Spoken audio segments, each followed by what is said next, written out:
People have an inner commentary and soundtrack going on virtually constantly in their heads. The soundtrack may be a piece of music they heard which keeps repeating in their minds, what is colloquially called an earworm.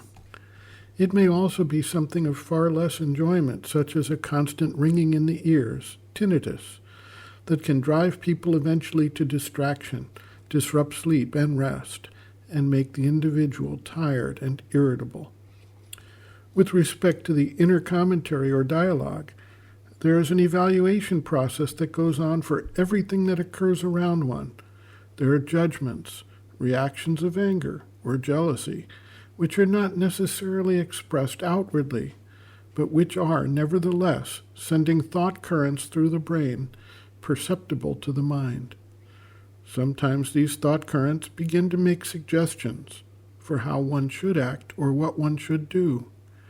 In some cases, the individual actually begins to listen to these suggestions and to act upon them. In other cases, the individual is able to recognize them as essentially reactive traffic, responsive to the impressions that the senses send to the brain, triggered due to these sensations, and can thus be dismissed as just the running of the brain.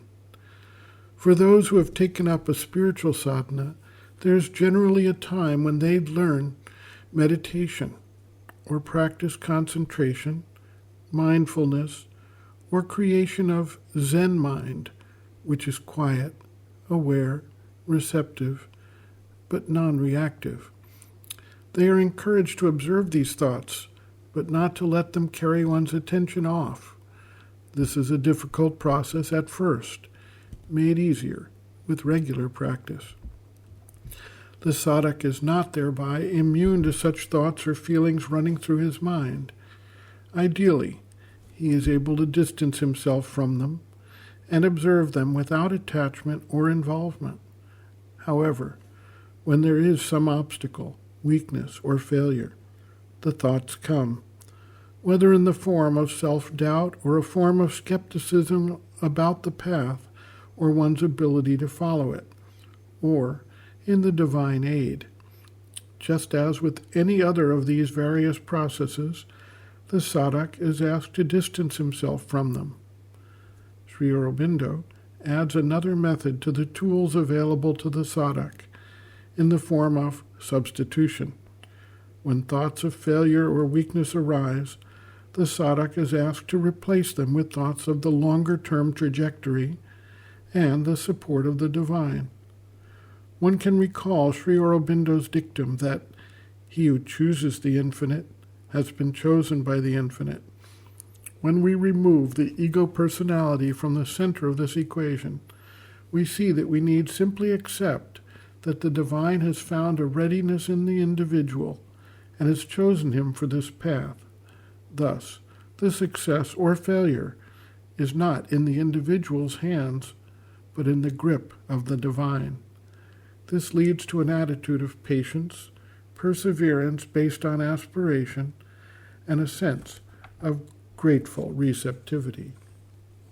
Sri Aurobindo observes, quote, "The great need in all crises and attacks to refuse to listen to any suggestions, impulses, lures, and to oppose to them all the call of the truth, the imperative beckoning of the light. In all doubts and depressions to say, I belong to the divine, I cannot fail.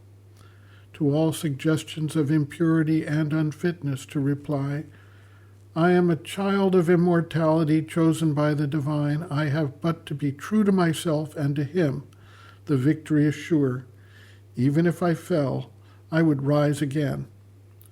To all impulses to serve some smaller ideal to reply, this is the greatest, this is the truth that alone can satisfy the soul within me.